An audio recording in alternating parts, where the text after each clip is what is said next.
On a devant nous la Mixed Beach-Tech DXA SLR Pro. À ne pas confondre avec celle qui n'est pas Pro qu'on a aussi au Cégep.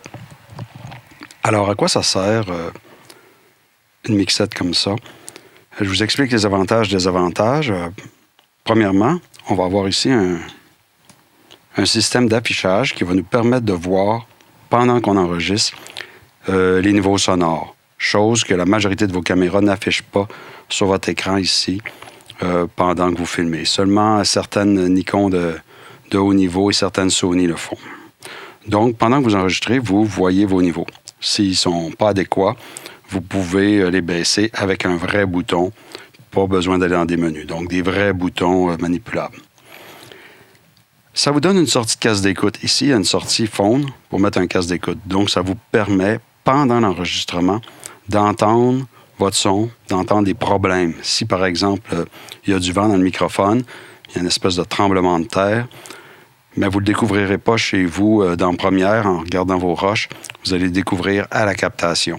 Donc, sortie de casque d'écoute. Oui, je sais, certaines caméras modernes ont des sorties de casque d'écoute. Ensuite, l'appareil contient un limiter. Un limiter, c'est une fonction qui nous empêche de clipper. Voyez-vous, là, je le fais allumer. Donc, le limiter, ce que ça fait, c'est que si le son est trop fort, avant d'écrêter, il va baisser le son. Juste dans un cas là, d'un accident. Un claquement de porte, quelqu'un qui s'exclame trop fort. Donc, la fonction limiter, c'est très, très intéressant. En plus, cet appareil-là vous donne des ports XLR, les fameux ports professionnels là, avec les gros connecteurs XLR à 3 contacts. Donc, ça vous permet d'enregistrer à l'aide de microphones, d'équipements professionnels qui permettent toutes sortes de choses. Parce que votre caméra, elle n'a pas d'entrée XLR. Certaines caméras là, très professionnelles en ont, mais les vôtres ont en général l'entrée 1.8 ici, qui est comme une entrée de casque d'écoute. Donc, on ne peut pas brancher un microphone professionnel dans une caméra comme la vôtre. Donc, ça vous donne 2 ports XLR qui vous permettent de brancher des micros. Ça serait quoi dans notre cas à l'école? Ça serait les NTG2, les micros hyper directionnels, les hypercardioïdes, les shotguns. Et ça serait le Shure SM58, une espèce de micro de chanteur. Et ça serait aussi les récepteurs Sennheiser sans fil, qui, eux, ont les 2 connecteurs. Ont le connecteur XLR et ont le connecteur 1.8. Donc, ça permet ça. Ça permet aussi d'écouter avec un casque d'écoute et de pouvoir amplifier votre caméra quand vous faites playback. La plupart des caméras que vous avez n'ont pas de sortie de casque d'écoute ici, sur le bord. Certaines en ont, là, les très récentes, mais la majorité n'en ont pas. Donc, ça vous permet de monitoriser avec un bon casque d'écoute, avec une bonne puissance. Vous avez un volume ici pour gérer la puissance d'écoute. Quand vous faites play là, sur votre caméra, au lieu d'attendre d'être à la maison puis d'écouter sur Première avec vos haut-parleurs ou vos casques d'écoute branchés dans l'ordi, bien, quand vous faites play, vous pouvez l'écouter. Mais pour que ça marche, il faut que votre caméra, sur le côté, ait ici une sortie de casque d'écoute qu'on renvoie dans l'entrée moniteur ici. Dans le cas de la 7D ici, qui est une vieille caméra, je n'ai pas ça. Certaines de vos caméras l'ont. Donc, ça vous permet de monitoriser en temps réel les volumes audio. Ça vous permet de changer le volume audio avec un bouton en temps réel, sans être obligé d'aller dans des menus. Ça vous offre un limiter qui vous protège en cas d'accident. Ça vous offre une prise de casque d'écoute. Et ça vous fournit aussi un gain supplémentaire. Ici, il y a gain high et low. C'est-à-dire, si par exemple votre micro est trop loin, puis vous avez beau être au maximum, puis votre signal est encore trop faible. Là, dans ce cas-ci, il n'est pas trop faible, là, il clip. Mais si mon micro était très, très loin de ma bouche, comme en ce moment, là, il est très loin de ma bouche, vous m'entendez moins bien, bien, on réussit quand même à enregistrer en se mettant sur A ici. On va se ramasser avec un niveau gérable. Vous allez être capable de gérer mon niveau audio. Donc, je ramène mon microphone à une distance potable de ma bouche. On travaille ça sur l'eau. Donc, ça vous permet d'enregistrer des sons faibles ou d'utiliser des microphones peu puissants. Le SM58, là, dont on a parlé dans le vidéo précédent, le micro avec une boule chromée en grillage, là, qu'on voit souvent pour les chanteurs, c'est un microphone qui est fait pour crier dedans, là, comme chanter directement collé dessus. Alors, si moindrement la personne parle normalement et que le micro est un petit peu loin, vous allez avoir besoin de ces fonctions-là. Votre caméra ne serait jamais capable d'enregistrer ça. Donc, la mixette n'est pas juste un mixeur qui mélange les signaux, c'est aussi un préamplificateur. On a des mixettes à l'école, d'autres mixettes Beachtech, qui, elles, sont passives, c'est-à-dire qu'il n'y a aucune préamplification. La seule chose que fait les boutons, ce sont des atténuateurs si le signal est trop fort. Donc, ça baisse. Mais quand c'est au maximum, c'est comme s'il n'y avait pas de mixette. Donc, c'est ça qu'on appelle une mixette passive. Celle-ci est active, elle contient des préamplificateurs et vous permet d'aller chercher des signaux qui étaient très faibles. Donc, ça, en gros, là, c'est les avantages. En plus, quand vous utilisez des microphones professionnels, les microphones professionnels, des fois, requièrent une alimentation électrique. Dans le cas du NTG2, il y a une batterie à l'intérieur, mais il y a des microphones qui n'ont pas de batterie. Ils s'attendent à ce que, via le connecteur ici, on envoie du courant pour alimenter le micro. Ça s'appelle l'alimentation fantôme. Et cette mixette-là va vous fournir du fantôme. Il y a des fonctions fantômes ici que je vais expliquer. Donc, ça vous donne accès à tous les équipements professionnels, là, puis commencer à pouvoir utiliser votre caméra vidéo, votre caméra photo comme une vraie caméra professionnelle qui aurait toutes les fonctionnalités. OK, donc on revient, affichage, connecteur. Il faut évidemment lier la mixette à la caméra, donc on vous fournit dans la boîte un fil spiralé, un petit fil 1.8 qui va vous permettre de rejoindre la prise microphone ici. Et puis le fil est spiralé, donc vous avez un petit peu de jeu. Parce qu'en passant, la mixette, vous pouvez la visser directement sur le boîtier à l'aide du boulon 1/4. Et la mixette a une prise 1/4, vous pouvez l'installer directement sur le trépied. Cette configuration-là, c'est pas mal la configuration standard que vous devriez utiliser, c'est-à-dire faire une seule unité avec votre caméra et la mixette. De sorte que tout ça, là, ça ne cherche pas à se sauver. Alors, les fils n'ont pas besoin d'être trop loin, trop longs, puis tout ça, c'est sécuritaire. OK. Donc, une fois que c'est relié, on règle bien les paramètres dessus. Confondez pas cette mixette-là avec une enregistreuse, parce qu'on a des mixettes à l'école qui sont aussi des enregistreurs. Et donc, il va y avoir quelque part une fente pour une carte SD. Et puis, il va y avoir des boutons Record, Fast Forward, Fast Rewind pour pouvoir explorer l'enregistrement. Cette mixette-là n'enregistre pas. Elle ne fait que contrôler et aiguiller le signal vers la caméra. Donc, ce n'est pas une mixette enregistreuse. Elle a besoin d'une pile de 9 volts. On va éteindre le téléphone. OK. Alors ici, un tiroir en avant dans lequel on met une pile de 9 volts qui vous est fournie. Mais je ne vous garantis pas la santé de la pile de 9 volts qui est dans la valise. Donc, c'est bon d'avoir une pile de 9 volts de rechange avec vous. Là. Ce sont les piles avec les 2 bornes sur le dessus. Et le tiroir, il n'y a qu'une seule façon de l'insérer dans la mixette. Et la pile, il n'y a qu'une seule façon de l'insérer dans le tiroir. Donc, forcez rien. Ça rentre du bon bord, puis tout ça, ça fonctionne bien. OK. Donc, on va passer à travers tous les boutons un après l'autre, juste pour comprendre à quoi ils servent, puis essayer de ne pas faire trop d'erreurs. Donc, on se branche. Pour se débrancher, il faut appuyer sur le bouton Release ici. Il ne faut pas tirer sur le câble. Il faut vraiment pousser sur le bouton. Et c'est entre autres ça qui rend la mixette sécuritaire parce que les câbles ne peuvent pas détacher par accident. Ce qui n'est pas le cas des beaux petits fils XLR, des beaux petits fils 1.8 qu'on a là, qui sont en périlleux souvent. Donc, les boutons. Volume pour chacun des canaux. Canaux gauche, canaux droit. Parce que n'oubliez pas que votre caméra est stéréo. Elle a 2 canaux qui passent par le fil ici. Là, si on regarde bien le petit fil d'alimentation, il y a le tip qui est le canal de droit. Il y a le ring ici, qui est le canal de gauche. Et il y a la gaine, la sleeve. C'est pour ça qu'on dit que c'est un connecteur de type Tip Ring Sleeve, TRS. On peut passer 2 signaux à l'intérieur de ce connecteur-là. Votre caméra, là, elle peut enregistrer sur 2 pistes. Elle le fait tout le temps, dans le fond, mais sauf qu'elle met le même signal des 2 bords la majorité du temps. Et vous ne voyez pas la différence. Mais on peut mettre, je ne sais pas, le journaliste, l'intervieweur sur le canal de gauche, puis mettre l'interviewé sur le canal de droit. Alors, au montage final, vous pourrez balancer, selon vos goûts, là, chacun des individus. Donc, ici, ce sont les volumes de chacune des entrées. Au-dessus, il y a LN/mic/pH. Alors, au-dessus de chacun des boutons de contrôle, il y a ce petit diagramme-là, et il y a un interrupteur à coulisseau. Alors, LN, ça veut dire LIN, ça veut dire line.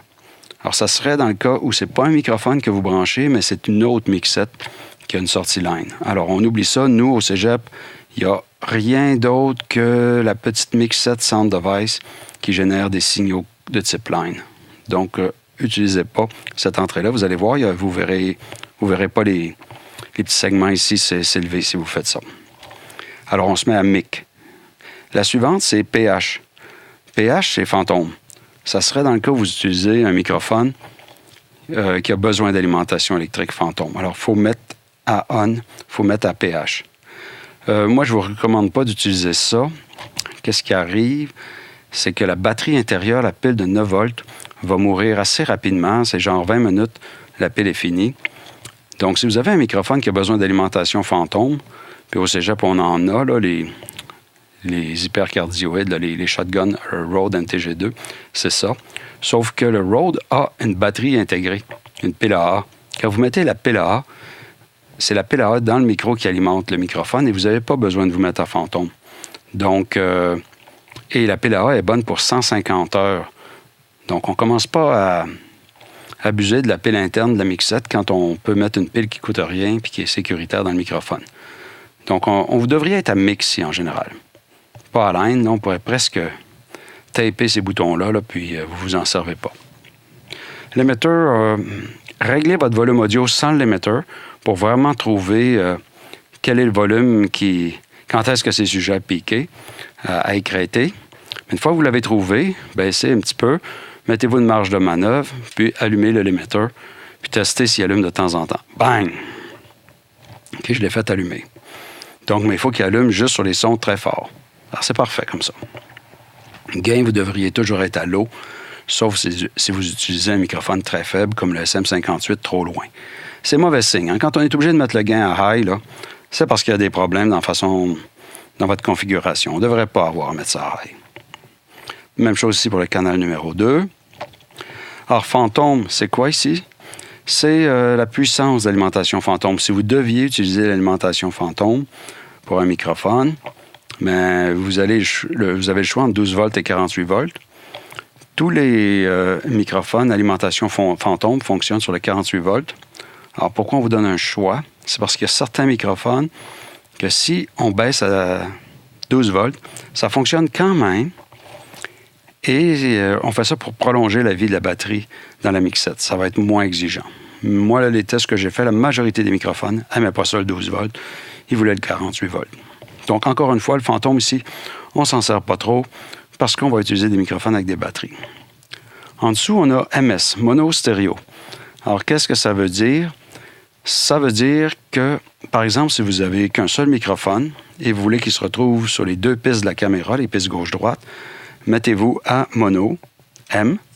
Donc, vous allez avoir le même signal sur les 2 canaux. Si vous avez un interviewé puis un intervieweur, là, vous voulez les avoir sur des pistes séparées, mettez-vous à stéréo. Oui, ils vont chacun être sur une piste. Un va être sur la piste de gauche et de droite, puis vous pourrez les manipuler indépendamment en post-production. Si vous avez oublié, puis vous êtes à mono, mais vous allez avoir et l'intervieweur et l'interviewé sur le canal de gauche et l'intervieweur et l'interviewé sur le canal de droite. Donc, moi, je le laisse à stéréo là, pour pas qu'il arrive d'accident. Ensuite, volume du casque d'écoute, c'est évident. On-off, qui est la mise sous tension de la mixette. Maintenant, ici, là, on a 2 petits boutons complexes, play et rec. Qu'est-ce que ça veut dire? Play et Rec, ça veut dire qu'est-ce qu'on va envoyer dans le casque d'écoute ici. Est-ce qu'on envoie ce qu'on enregistre? Ce qui semble être une trivialité là. On veut écouter ce qu'on enregistre. Donc, ça devrait être à Rec, Record. Mais, si vous avez relié aussi la sortie de casque d'écoute de votre caméra à la mixette, ici dans le trou Monitor, si jamais vous avez une caméra qui a une sortie casque d'écoute, mais là, quand vous allez faire play, vous voulez écouter l'enregistrement quand vous allez faire play sur la caméra. Alors, il va falloir que la mixette comprenne que maintenant, elle ne prend plus le son des microphones, elle vous fait écouter le son qui est en provenance de votre sortie casque d'écoute ici. Alors, ça prend un deuxième fil spiralé 1.8, et là, vous vous mettez à play. Mais n'oubliez pas, quand vous allez enregistrer, de vous remettre à Rec. Alors, moi, j'ai tendance à dire, là, on laisse ça à Rec. Le fantôme, on le met à 48, parce qu'on ne s'en servira pas de toute façon. On laisse ça à stéréo. On se met à mic ici, et on se met à mic ici. On laisse les gains à low. Les limiters, on les met à on, pour se protéger. Mais quand on ajuste notre volume sonore la première fois, on met le limiter à off, pour vraiment savoir si ça écrête. Et ensuite, on le met à on, puis on espère que la lampe n'allume pas trop souvent. Finalement, dernier bouton, AGC DSBL. Ça veut dire Automatic Gain Control Disable, quand on met l'interrupteur à droite. Ne faites pas ça. Ça a été conçu pour les vieux appareils de première génération. Je sais qu'en classe, il y a des gens qui ont des Nikon D90. Vraiment, là, les premiers appareils qui faisaient de la vidéo. Ces appareils-là, c'était impossible de faire du son, d'ajuster le volume sonore manuellement. Il n'y avait que automatique. En fait, il n'y avait aucun menu. Tu mettais un micro là-dedans, puis le volume s'ajustait tout seul. Alors, la caméra montait le son quand c'était faible, elle le baissait quand c'était fort. Puis la conséquence, c'est que si quelqu'un pausait, faisait des pauses en parlant, mais durant la pause, le son était augmenté parce que la caméra pense que la personne parle tout bas. Et là, on commençait à ramasser les ventilateurs, tous les bruits de fond de la pièce. Et en post-production, au mixage, au montage, c'était énormément de travail, réparer tout ça. Alors, quand on se met à AGC Disable, l'interrupteur à droite, l'appareil envoie une espèce de signal inaudible à la caméra pour tromper le système automatique pour que l'appareil puisse devenir manuel. N'utilisez pas ça. Ça a été une fonctionnalité temporaire, ça, parce qu'il y a eu pendant 1 an et demi, 2 ans, il y a eu quelques caméras qui n'avaient pas la fonction manuelle. Mais aujourd'hui, dans la classe, là, la très grande majorité du monde, vous avez des caméras qui sont... on peut régler le son manuellement. Donc, on n'active pas cet interrupteur-là. Donc, vous connaissez toutes les fonctions ici. Vous connaissez la fonction de tous les connecteurs ici. Vous savez comment installer une batterie à l'intérieur. Maintenant, la partie un peu plus délicate. Comment on fait pour calibrer la mixette pour que son affichage ici soit les mêmes que ceux de la caméra? Alors, ça, c'est un petit peu plus délicat. Et ce n'est pas nécessairement le but visé. On ne vise pas nécessairement que cet affichage-là corresponde à l'affichage de la caméra. Mais ce qu'on veut, c'est que ça nous indique comment régler le niveau. Dans un monde idéal, on calibrait ça pour que... Ici, vous avez 0 dB. Là. Si vous regardez, il part de moins 16 à plus 3 dB, puis il y a 0 juste avant. On ajusterait 0 dB ici avec le 0 dB de la caméra. Mais on ne fera pas ça parce que s'il arrive un accident, puis vous allez un petit peu trop haut parce que vous avez mal géré votre niveau sonore ou votre interviewé, mais là, vous allez vous ramasser avec un écrêtage réel sur la caméra. Donc, en général, on calibre le 0 dB du VU-mètre ici à peu près moins 6 sur la caméra. De sorte que, si jamais vous avez un accident, il vous reste 6 dB de jeu avant d'écrêter sur la caméra. Alors, comment on fait ça? Alors, j'allume l'appareil ici. Je mets ça, je m'en vais dans mes menus. Je m'en vais dans Sound Recording Manual. Moi, mes menus sont en anglais, là, mais vous allez trouver les équivalents. Et là, ici, je m'assure que je suis en manuel. Et je change d'option et je m'en vais dans le niveau d'enregistrement, Rec Level. Et là, vous voyez, il y a comme un parallèle en ce qui se passe ici. Quand moi, je suis à peu près... Là, mes crêtes, quand je parle, sont à peu près à moins 3 dB. Puis ici, sont à peu près à moins 6. Je fais juste, là, toucher le jaune, ce qui est parfait. Parce que je ne veux pas toucher le rouge. Le rouge, là, c'est irrécupérable à l'ordinateur. C'est écrété, là, puis on oublie ça, là. le son n'est pas beau. Alors, on se donne du jeu. Là, comme en ce moment, là, c'est parfait. Voyez-vous comment est-ce que c'est faible? J'ai presque pas donné de gain ici. Ça veut dire que je vais utiliser toute la qualité des préamplificateurs de cet appareil-là plutôt que la mauvaise qualité des préamplificateurs de la caméra parce qu'ils sont presque pas sollicités. Alors, je peux faire ça en parlant puis en essayant de mémoriser les crêtes. Mais aussi, je peux envoyer un son fixe. Comme là, je vais vous envoyer un 1000 Hz.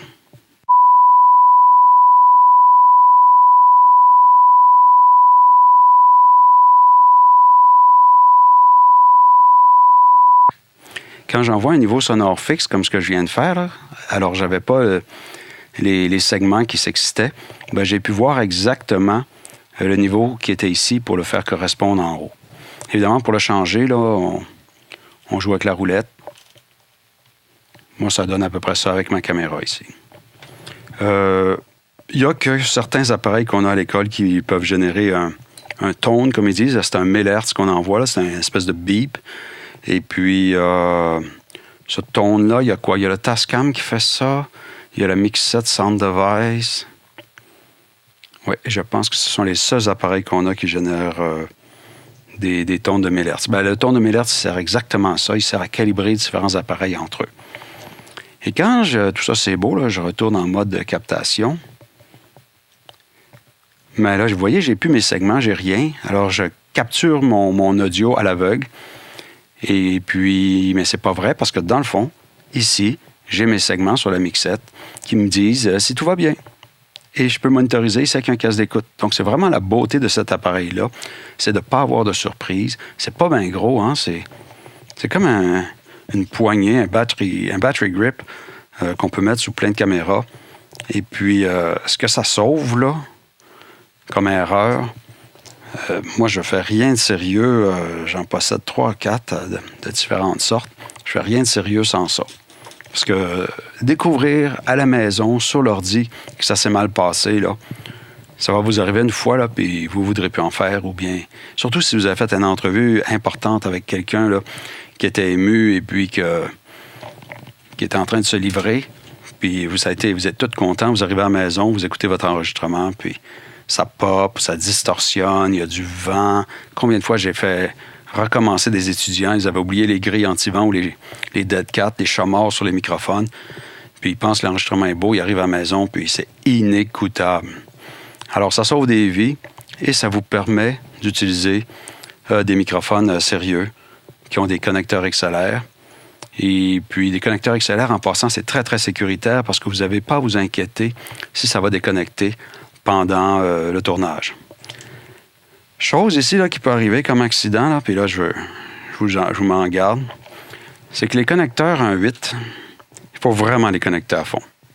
Ils sont coudés, là, mais des fois, à cause des courroies de caméra, il faut vraiment pousser puis s'assurer qu'on est dans le fond du trou. Parce que c'est beau d'avoir une mixette, mais si le son ne se rend pas à la caméra parce qu'on n'est pas connecté à fond, vous allez pleurer.